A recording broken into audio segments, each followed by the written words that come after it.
በ2026 የዓለም እግር ኳስ ዋንጫ እስካሁን ድረስ የየብሔራዊ ቡድኖች አንዳንድ ጨዋታ አይተናል። በእነዚህ የመጀመሪያ ጨዋታዎች በርትተው ያገኘናቸው ከጠበቅናቸው በላይ የሆኑ እንደዚሁም ደግሞ ከተጠበቀው በታች ዝቅ ብለው ምነካቸው የሚል ጥያቄን ያነሳንባቸው ተጫዋቾችም ብሔራዊ ቡድኖችም አሉ።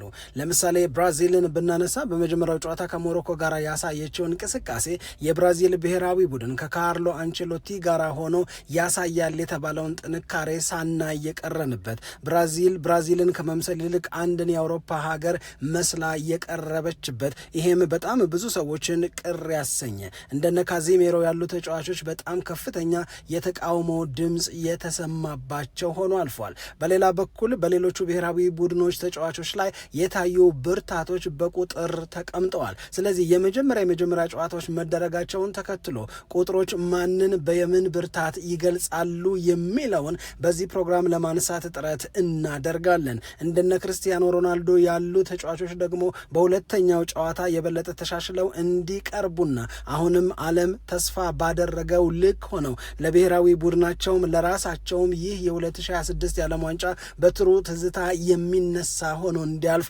ተፈልጓል። ብዙዎች ይሄንን እየተመኙም እየጠበቁም ነው። እነ ሊዮኔል ሜሲ ደግሞ በመጀመሪያው ጨዋታ ባሳዩት ድንቅ ብቃት ደምቀዋል። ቁጥሮች ስለ ሃሪኬን፣ ስለ ሊዮኔል ሜሲ፣ ስለ አማድ ዲያሎ እና ስለ ሌሎቹም በዓለም ዋንጫው ላይ አጀማመራቸውን ስላሳመሩ ተጫዋቾች ምን ይነግሩናል? እነማንን በምን ብርታት እናነሳለን የሚለውን በዚህ ፕሮግራም ላይ ወደ እናንተ የምናደርስ ይሆናል። ደግሞም የተጫዋቾች የዝውውር መስኮቱ ተከፍቶ በተለይ የእንግሊዝ ፕሪሚየር ሊግ ክለቦች አሁን በተግባር አዳዲስ ተጫዋቾችን ወደ ቡድናቸው ለመቀላቀል ከፍተኛ ጥረት እያደረጉ ይገኛሉ።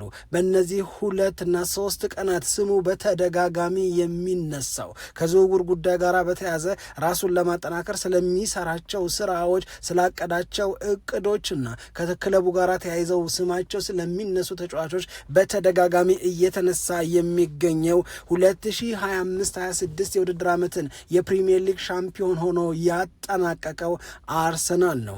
መድፈኞቹ ምንም ተባለምን በ2026-27 ይበልጥ ተጠናክረው ይመጣሉ። የለዩቸው የመረጧቸው ራስን የማጠናከሪያ ቦታዎች አሉ። እነዚህ ተጫዋቾች ላይ ትኩረት አድርገው እየሰሩ ነው።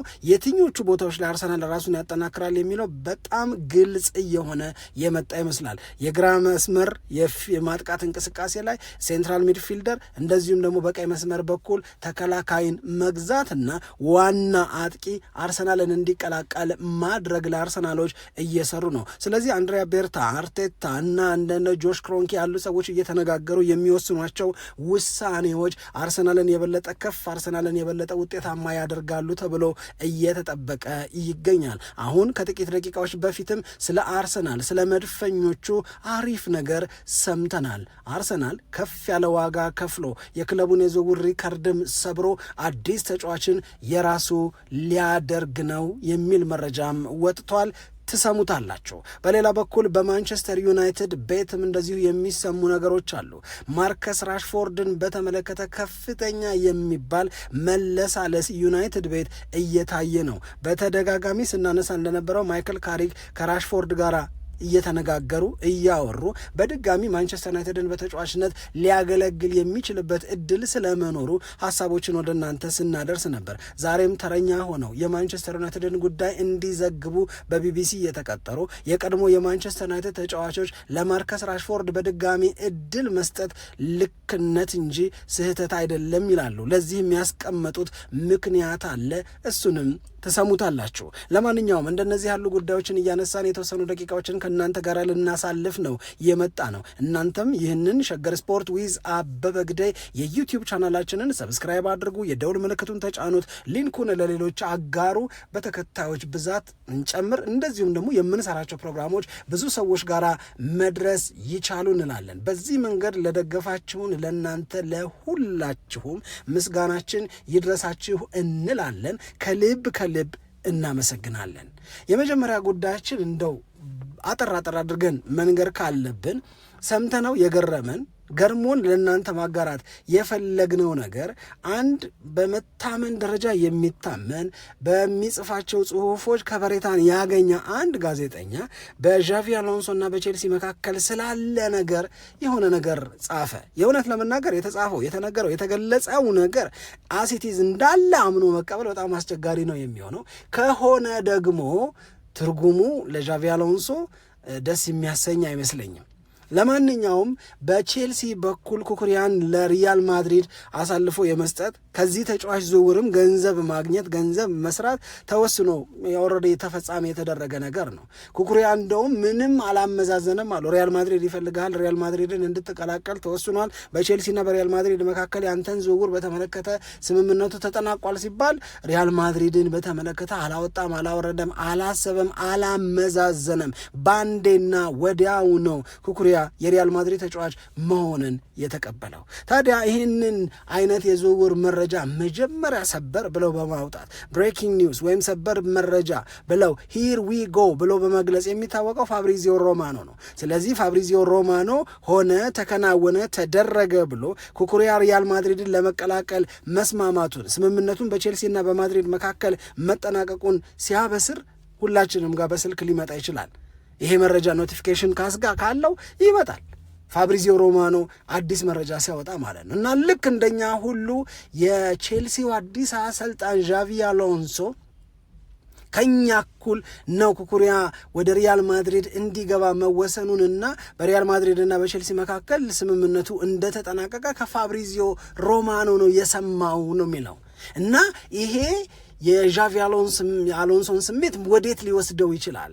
እንዴት የሚያበሳጭ፣ እንዴት የሚያስከፋ፣ እንዴት ቅር የሚያሳይ ነገር ሊሆን እንደሚችል አስቡት እያለ ነው ሰውየው ጽሑፉን የሚጽፈው። ዣቪ አሎንሶ የሰማው ምንም ነገር የለም። ድርድር እየተደረገ ስለመሆኑ የሚያውቀው ምንም አይነት መረጃ የለም። ሂር ዊ ጎ ሲባል ከኔ እኩል ሰማ፣ ከእናንተ እኩል አወቀ እና የቼልሲ አሰልጣኝ ነው። እየወጣ ስላለው ኩኩሪያን በተመለከተ ስለሚደረገው ድርድር እና ድርድሩ በስምምነት ስለመጠናቀቁ ቀድሞ እንደ ክለቡ አሰልጣኝ የተነገረውም የሰማውም ነገር የለም ይላል ይሄ መረጃ። እና ይሄ መረጃ እውነት ከሆነ ሶ ዲስሪስፔክትፉል፣ እውነት ለመናገር የቼልሲን እና የዣቪ አሎንሶን አብሮ መክረም እንጃ ብለው የጻፉ ሰዎች እንዲፈጠሩ አድርጓል። አሁን ዓለም ዋንጫውን እናንሳ። የ2026 የዓለም ዋንጫ የየብሔራዊ ቡድኖቹን ቢያንስ የመጀመሪያ ጨዋታ አየን። አዳዲስ ሪከርዶች ተሰብረዋል። አዳዲስ ታሪኮችን የተጋሩ በጣም ብዙ ተጫዋቾች አሉ። ለምሳሌ ለነ ኪሊያን ምባፔ ኦሊቪዬ ዢሩ ይዞት የነበረውን ሪከርድ መጋራት ማሻሻል፣ እንደዚሁም ለነ ሊዮኔል ሜሲ ከሚሮስላቭ ክሎዘ ጋራ የምንጊዜውም የዓለም ዋንጫ ኮከብ ግባግቢነትን ክብር መጋራት፣ ቀጥሎ በሚመጡት ጨዋታዎች ላይ ሜሲ አንድ ጎል ካገባ ያንን ሪከርድ በራሱ ስም ብቻ እንዲመዘገብ ማድረግ፣ ከራሱ ከሜሲ እንደዚሁም ደግሞ ከሚሮስላቭ ክሎዘ ጋራ አሁንም ሌሎች ተጨማሪ ተጫዋቾች የክብር ባለቤት ለመሆን ከፍተኛ ፉክክር ያደርጋሉ ተብሎ ይጠበቃል። 2026 የዓለም ዋንጫ በጣም ብዙ ነገሮች የሚሻሻሉበት ይሆናል ተብሎ ይጠበቃል። ለምሳሌ እስካሁን ድረስ በተደረጉት ወደ 24 የሚደርሱ ጨዋታዎች የዛሬዎቹን ጨዋታዎች ሳይጨምር 75 ጎሎች ተቆጥረዋል በ24 ጨዋታ። ይሄ ማለት በእያንዳንዱ ጨዋታ 3.125 ጎል ይገባል ማለት ነው። ይሄም ደግሞ ከ1958 የዓለም ዋንጫ ወዲህ በአንድ ጨዋታ በአማካይ ብዙ ጎል ያየንበት የዓለም ዋንጫ ነው።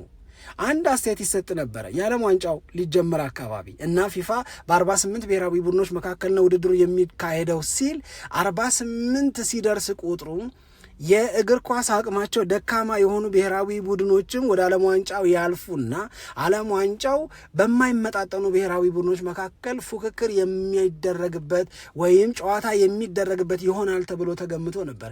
እቺን ሀሳባችንን እንድንተዋት ፊፋ እየነገረን ያለው ነገር 24 ጨዋታዎች ናቸው እስካሁን ድረስ የተደረጉት። ከነዚህ 24 ጨዋታዎች 9ኙ በአቻ ውጤት ነው የተጠናቀቁት። ይሄ ማለት እስካሁን ድረስ ካየናቸው ጨዋታዎች 37.5 በመቶ የሚደርሱት ጨዋታዎች ያቻ ውጤት የተመዘገበባቸው ናቸው። ከ2010 የደቡብ አፍሪካው የዓለም ዋንጫ በኋላ በዚህን ያህል መጠን አቻ ውጤት ተመዝግቦ አያውቅም። ስለዚህ ኮምፒቲቲቭነስ ወይም በብሔራዊ ቡድኖቹ መካከል ተፎካካሪነት አለ የሚለውን ነገር ያሳይልኛል። 37.5% ጨዋታዎች ባቻ ውጤት እየተጠናቀቁ የክለቦቹ ተመጣጣኝ አቅም ላይ አለመገኘት ተብሎ ይህንን 48 ያደረጉትን የተሳታፊዎች ቁጥር መተቸት አይቻልም እያለ ነው ፊፋ። በነገራችን ላይ ይሄ በትክክልም የሚያሳየው እንደዛ ያለውን ነገር ነው። በአጠቃላይ ግን እስካሁን ድረስ በተደረጉት ጨዋታዎች ሊዮኔል ሜሲ የኮከብ ግባግቢነቱን ይመራል። በአንድ ጨዋታ 3 አስቆጥሮ ሃትሪክ ስለሰራ፣ ከዛ በኋላ ግን ወደ 7 የሚደርሱ ሌሎች ተጫዋቾች ደግሞ 2 ጎሎችን አስቆጥረው በጋራ ከሊዮኔል ሜሲ በአንድ ዝቅ ብለው ሁለተኛ የኮከብ ግባግቢነት ቦታ ላይ ተቀምጠዋል። ከዛ ውጭ ግን የትኞቹ ተጫዋቾች በመጀመሪያው ጨዋታ ብዙ የግብ ሙከራዎችን አደረጉ የሚለውን ስናነሳ 2 ተጫዋቾች 6 የግብ ሙከራን በአንድ ጨዋታ አድርገው ካደረጓቸው 6 ጨዋታዎች ውስጥ 6 ሙከራዎች ውስጥ ጎል ያገቡ 2 ተጫዋቾችን ብቻ ነው የምናገኘው። እሱም ሊዮኔል ሜሲ በአንድ ጨዋታ 6 ጊዜ የግብ ሙከራ አድርጓል፣ 3 አግብቷል። ሃሪ ኬን በአንድ ጨዋታ 6 ጊዜ የግብ ሙከራ አድርጓል፣ 2 አግብቷል። ሌሎች ከ6 በላይ የሞከሩ ሌሎች 8ም የሞከረ ተጫዋች አለ። ግን ከነዚህ 8 ሙከራዎች አንዱንም እንኳን ወደ ጎልነት መቀየር ስላልቻሉ የሃሪ ኬንንና የሊዮኔል ሜሲን ያህል ልናነሳቸው አልቻልንም። ሃሪ ኬን በነገራችን ላይ ጋሪ ሊኒከር ለእንግሊዝ ብሔራዊ ቡድን በዓለም ዋንጫ ያገባውን የጎል ብዛት ተጋርቷል። 10 ጎል አግብቷል ጋሪ ሊኒከር፣ ሃሪ ኬንም 10 አግብቷል። አሁን ተጨማሪ ጨዋታዎች ላይ ሃሪ ኬን ተጨማሪ ጎሎችን ያስቆጥራል። ምክንያቱም he is in his best form የሆነን ለመናገር በጣም ምርጥ በሚባለው የእግር ኳስ ብቃቱ ላይ ነው የሚገኘው የሚለውን ነገር ማንሳት እንችላለን። ስለዚህ ብዙ የግብ ሙከራ በማድረግ አርዳ ጉለር ነው አንደኛ ደረጃ ላይ የሚነሳው። 8 ሙከራ አድርጓል በአንድ ጨዋታ፣ ግን ምንም ጎል አላገባም። የሚረቡም አልነበሩም እውነት ለመናገር የአርዳ ጉለር 8 ሙከራዎች ለምን የሚረቡ አልነበሩም? ማለት 8 ሙከራዎች ቢጨመቁ ምን ያህል ኤክስጂ ወይም ምን ያህል ለግብ የቀረቡ ሙከራዎችን አደረገ ብንል 0.26 ነው። በጣም ትንሽ ነው። ስለዚህ የሙከራዎቹን ጥራት ዝቅ ማለት ነው። ይሄ ቁጥር በደንብ አድርገው የሚያሳየን ላይክ ለምሳሌ ሃሪ ኬንን ብንወስድ 7 ሙከራዎችን አድርጓል፣ 2 አግብቷል። ከዛ በተጨማሪ ደግሞ 1.03 ኤክስፔክትድ ጎልስ ላይ ተመዝግቧል። ኢየሱስም ሊዮኔል ሜሲ ነው በጣም ከፍተኛ ኤክስጂ ያስመዘገበው። በመጀመሪያው ጨዋታ ካደረጋቸው 6 ሙከራዎች 3ቱ ጎል ሆኖለታል። ከዛ በተጨማሪ 1.05 ደግሞ ኤክስጂን አስመዝግቧል። ባስመዘገቡት ኤክስጂ ተጫዋቾችን ብናነጻጽር ሊዮኔል ሜሲን አንደኛና ቀዳሚ ሆኖ እናገኘዋለን። የግብ ዕድልን በመፍጠር ረገድ ፔድሪን እና ሌሎችንም ተጫዋቾች እንደዚሁ ማንሳት ይኖርብናል። አንድ አይነት ቁጥር 5 የግብ ዕድሎችን በአንድ ጨዋታ ያስመዘገባሉ። ለምሳሌ ሊቨርፑል ካላስፈረምኩት የሚለው የአንድ ዮማንዴ የሚባለው ተጫዋች 5 የግብ ዕድሎችን በአንድ ጨዋታ ላይ ፈጥሯል። ይህ ምንም በጣም የሚጠበቅና ስላደረገው ነው በጣም አሪፍ የሚባል ነው። ሩበን ቫራጋስ እንደዚሁ 5 ከፈጠሩት መካከል ነው። ጆሹዋ ኪሚች ከጀርመን ብሔራዊ ቡድን 5 ፈጥሯል።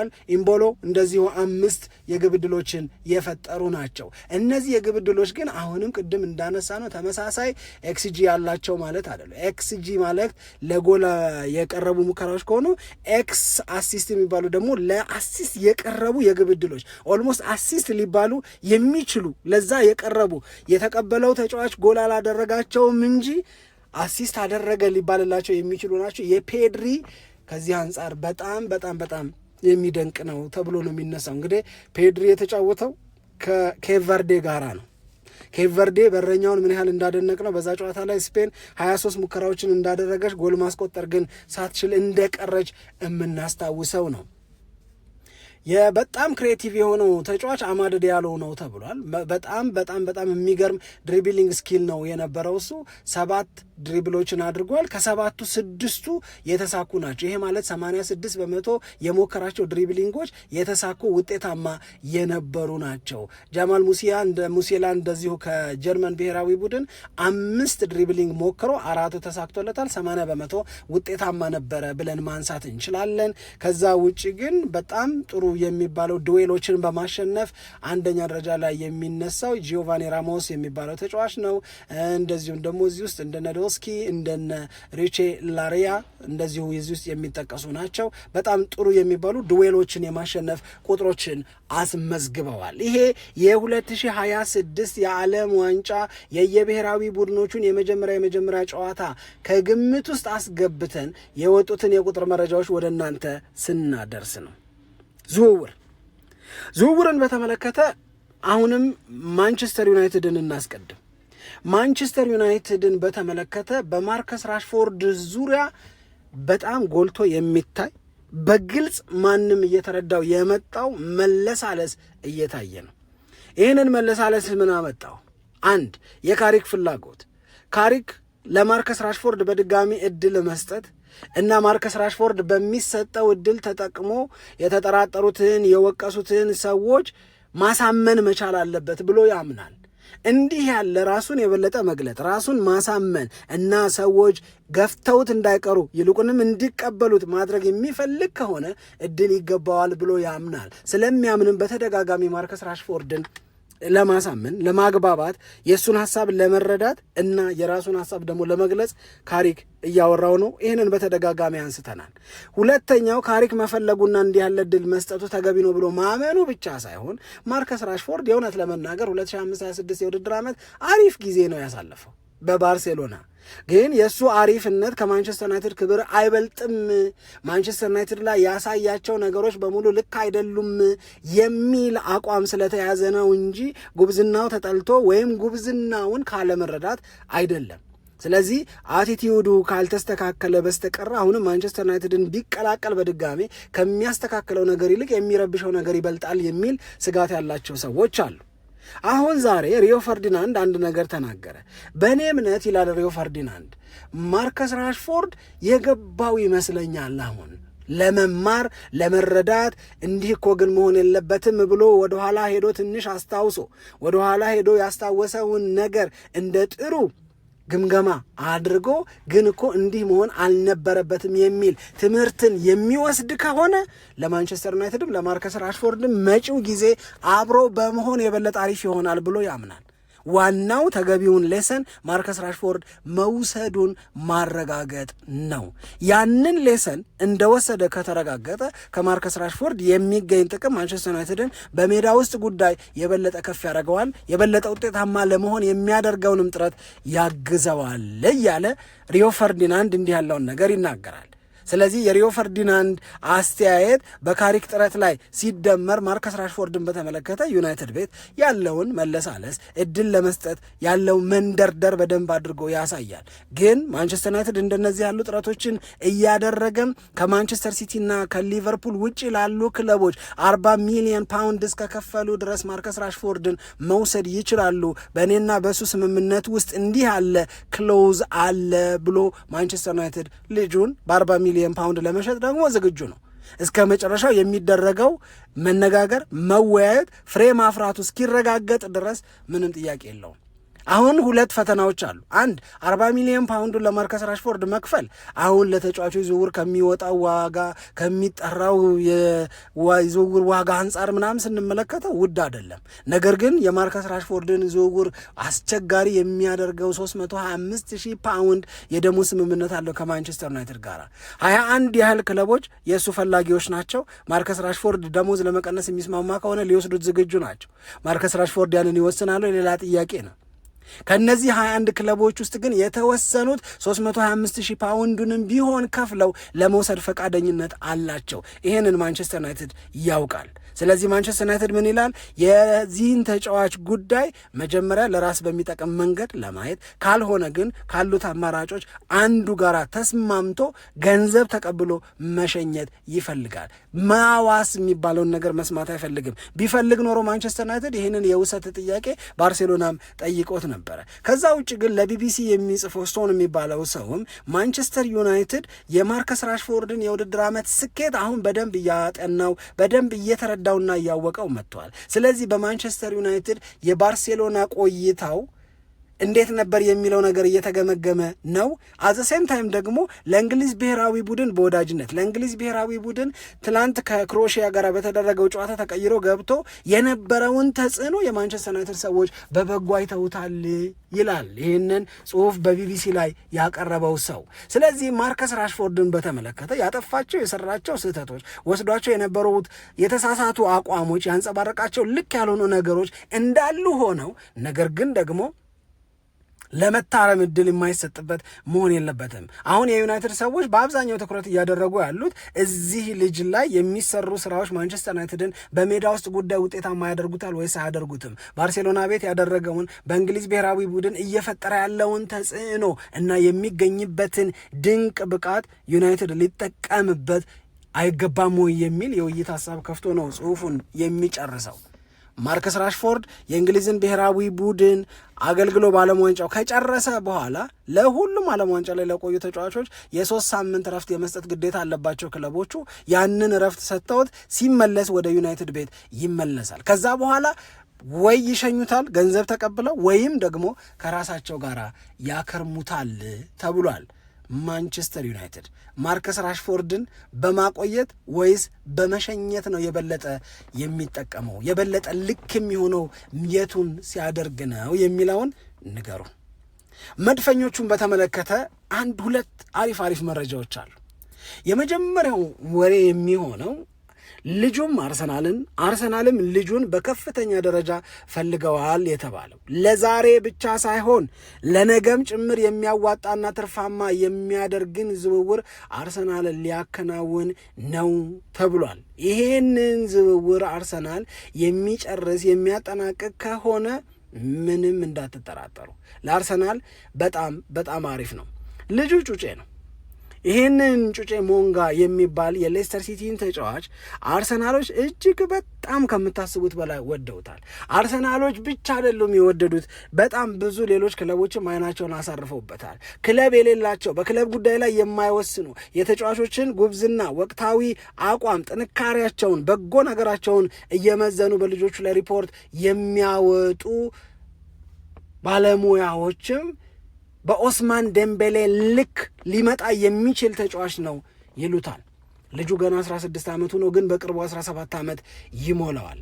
የአርሰናልን ቡድን እንደገባ በዋናው ቡድን ውስጥ ለመቀላቀል እንደገባ በዋናው ቡድን ውስጥ እድል ለማግኘት አቅም ያለው ነው። ደግሞ በሲኒየር ደረጃ ለፕሪሚየር ሊጉ ተጫውቶም ያውቃል። ስለዚህ ይሄንን ወደ 6 የሚደርሱ ጨዋታዎችን ለሌስተር ሲቲ ተጫውቷል። አሁን ችግር የሚሆነው ምንድን ነው? በእንግሊዝ ፕሪሚየር ሊግ ባለው ሕግ መሰረት አንድ ተጫዋች 17 ዓመት ከመሙላቱ በፊት ፕሮፌሽናል ኮንትራት መፈረም አይችልም።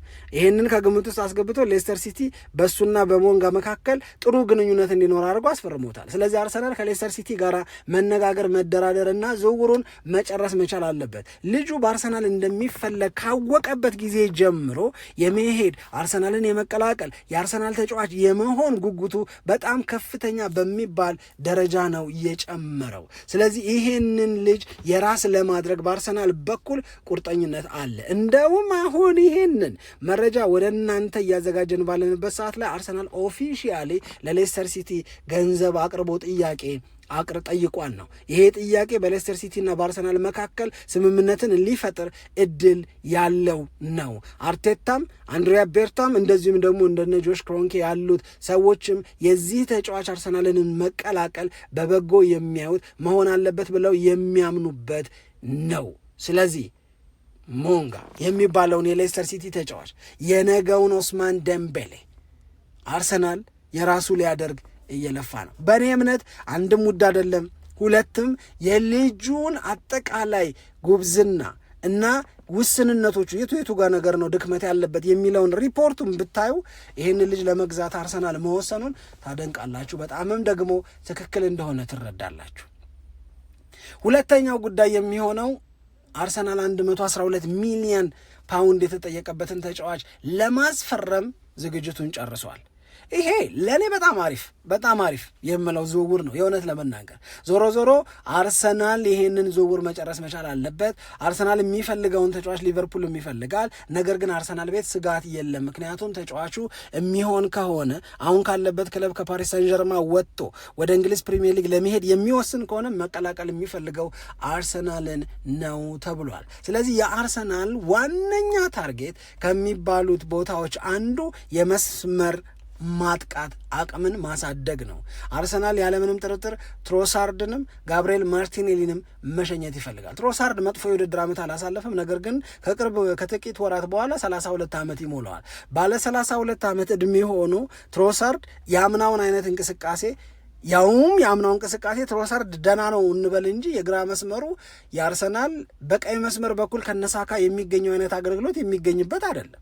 አሁን አርሰናል የሚፈልገው ፒኤስጂን፣ ሪያል ማድሪድን፣ ባርሴሎናን፣ ባየር ሚዩኒክን እየገጠመ እያሸነፈ የአውሮፓ ሻምፒዮን መሆን ከሆነ የሚያስብና የሚፈልገው በቀኝ መስመር በኩል ሳካ አለኝ እንደሚለው ሁሉ በግራ መስመር በኩል አሉኝ የሚላቸው ተጫዋቾች መኖር መቻል አለባቸው። ይሄንን አሉኝ ብሎ የመተማመንን ስሜት ለመፍጠር የሚፈልግ ከሆነ ማርቲኔሊን ይዞ አይደለም፣ ምናልባት ትሮሳርድንም ይዞ አይደለም። እነዚህ ተጫዋቾች ከማርቲኔሊ ውጭ የአንድ ዓመት ቀሪ ኮንትራት ነው ያላቸው። በነገራችን ላይ ጋብርኤል ኢየሱስም ማርቲኔሊም እንደገና ትሮሳርድም አንድ ዓመት ቀሪ ኮንትራት ነው ያላቸው። ስለዚህ እነዚህን ተጫዋቾች በርካሽም በነፃም ማጣት አይፈልግም። አርሰናል መወሰን መቻል አለበት። የማርቲኔሊ ግን 1 ዓመት ቀሪ ኮንትራት ቢኖረውም አርሰናል ለ1 ዓመት የማራዘም ኦፕሽንም አለው። ስለዚህ እሱን ማቆየት ሊችል ይሆናል።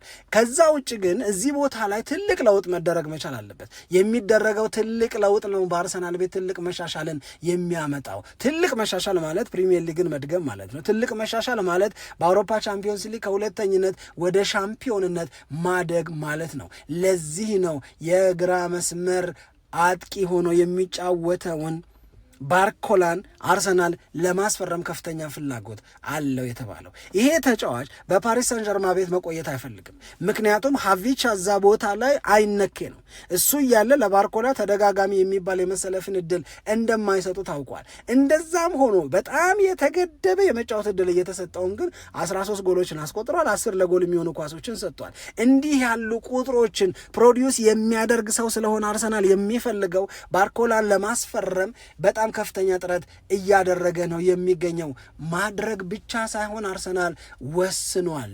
የዚህን ልጅ አካላዊም አእምሯዊ ፍጥነትም አርቴታም የአርሰናል ሰዎችን በጣም ወደውታል። እንደውም የእግር ኳስ ባለሙያዎች ክሬዚ ፋስት ይሉታል። በቃ የሚገርም ፈጣን ተጫዋች ነው።